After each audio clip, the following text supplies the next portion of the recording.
Hail sucks. And in DFW, we get a lot of hail. Here are some pro tips on identifying storm damage on your property.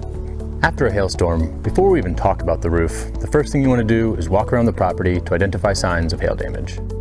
The first things you'll want to look at are the gutters and downspouts, windows and window screens, as well as your fence and any personal items that may have been affected. Hail damage can be tricky to spot from the ground, so let's hop up on the roof and take a look at the shingles.